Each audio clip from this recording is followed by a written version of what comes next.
এই প্রশ্নে বলা আছে একটি শ্রেণীকক্ষে ৩৭৮টি মোবাইল ছাত্রছাত্রীদের মধ্যে সমান ভাগে কত রকম উপায়ে ভাগ করা সম্ভব।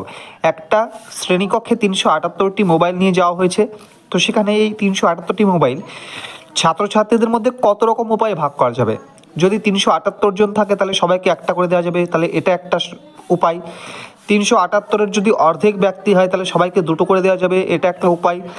তো এরকম উপায়গুলো জানতে চাওয়া হয়েছে। তো এরকম প্রশ্ন থাকলে আমাদের যে কটি জিনিস নিয়ে শ্রেণীকক্ষে যাওয়া হয়েছে বা যে কটি জিনিসের উল্লেখ দেওয়া থাকে কোশ্চেনে, সেটাকে সবসময় প্রাইম ফ্যাক্টরাইজ অর্থাৎ মৌলিক উৎপাদকে বিশ্লেষণ করতে হয়।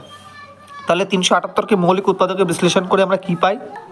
তো মৌলিক উৎপাদকে বিশ্লেষণ করলে আমরা পাই 23337, অর্থাৎ এই বাইরের সংখ্যাগুলো যদি গুণ করা হয় তাহলে ৩৭৮ হয়।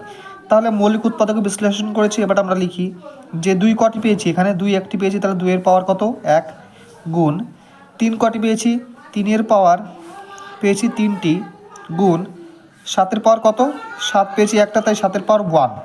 এইবার এই প্রকার অঙ্কে আমাদের জানতে হবে যে টোটাল কত উৎপাদক হতে পারে, ৩৭৮-এর মোট উৎপাদক সংখ্যা কটি।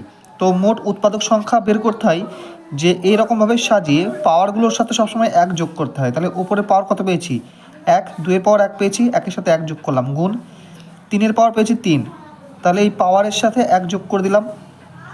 তারপরে পেয়েছি কত 7-এর পাওয়ার 1, অর্থাৎ 1-এর সাথে আবার 1 যোগ করা।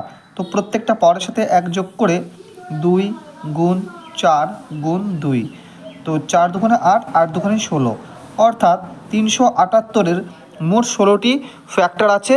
তাহলে এই 16টি ফ্যাক্টর অনুযায়ী তাদের মধ্যে ৩৭৮টি মোবাইল ভাগ করা সম্ভব।